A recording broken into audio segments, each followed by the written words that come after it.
Welcome back. Well, the New York Times reporting that the federal government is processing citizenship requests at the fastest pace in a decade, all ahead of the November election. The Times writes this: the U.S. Citizenship and Immigration Services took 4.9 months on average to process naturalization applications in the first 9 months of the current fiscal year. So 4 months it's taking. That compares to 11 and a half months back in fiscal 2021. Joining me now is former acting U.S. Attorney General Matt Whitaker. AG, great to see you. I couldn't believe when I read this story in the Times yesterday. We know what's happening. They're trying to get illegals to vote, and they want to do it as soon as possible in the November election. How surprised are you that now the naturalization process is speeding up going into November 5th?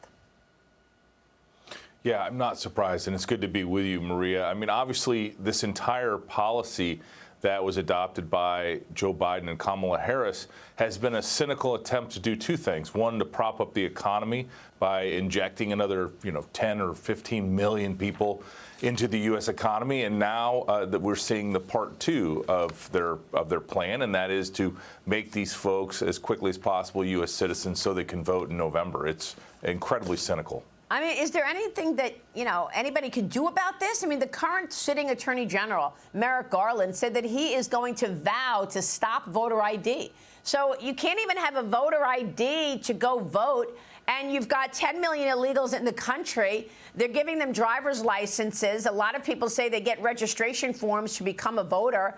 I mean, it's illegal for a non-citizen to vote, and yet we're seeing efforts to do just that.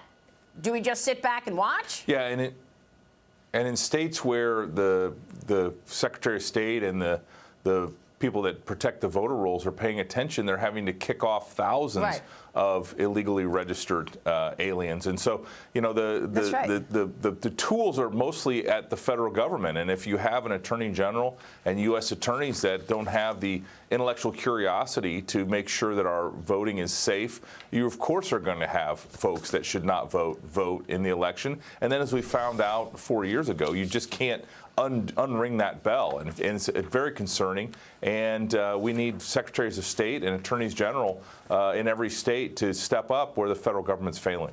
So, I mean, is this what it's been all about? I mean, back in 2018, then Senator Kamala Harris led a group of Democrat senators in calling for a reduction in funding for ICE.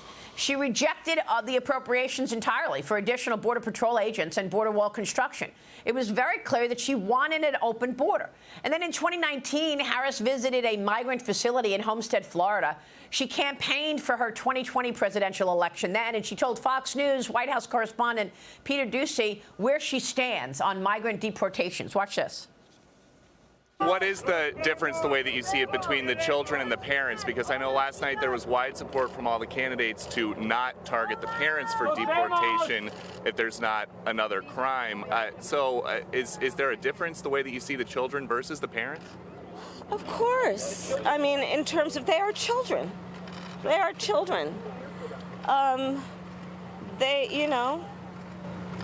They are the meekest among us. Senator Harris. And we will be judged based on how we treat the meekest among us.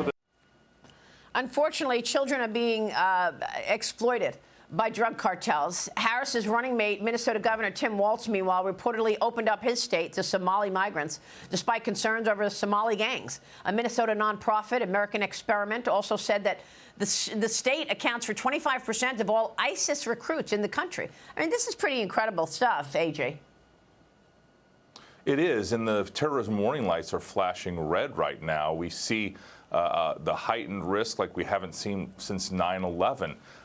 And the migrant crime is senseless. At this point in time, we have, in February, ICE collected 171 people that had committed murder, homicide, or crimes, assaults against children. I mean, it is staggering the amount of, crime that we have had caused by people that are here illegal in our country. You look at Rachel Morin and Laken Riley are two victims that were murdered by folks that shouldn't have been here in this country. And so, I just look at this situation as completely preventable, that, Kamala Harris, Joe Biden, this was their policy. In the Trump administration, the last year that President Trump was in office, we had the border under control. That famous chart that saved President Trump's life points out that fact. That's right. Liz, jump in.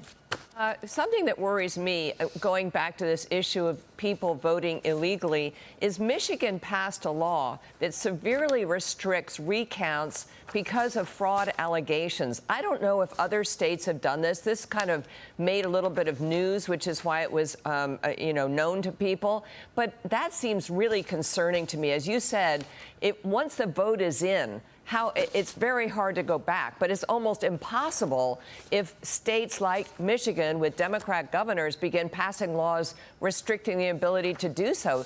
What can we do about this, or what does that mean, do you think? Well, ultimately, the people are sovereign in the United States, and they need to start asking their elected officials these very hard questions and ask what they're doing for voter integrity, what they're doing to make sure that illegals and people that aren't supposed to vote don't vote. And I'm guessing in states like Michigan, for example, that you point out, the answers are very unsatisfactory. And so, we're going to have to continue to press this issue, highlight this issue, but also, the United States attorneys in Michigan and in other states are going to have to enforce the laws and make sure that these election officials clean up their voter rolls so that illegal aliens that are not entitled to vote don't vote in November. Yeah, that's what they're doing. I mean, the Republicans are trying to clean up the voter rolls. I spoke with Michael Watley the other day, and he said that they took out 90,000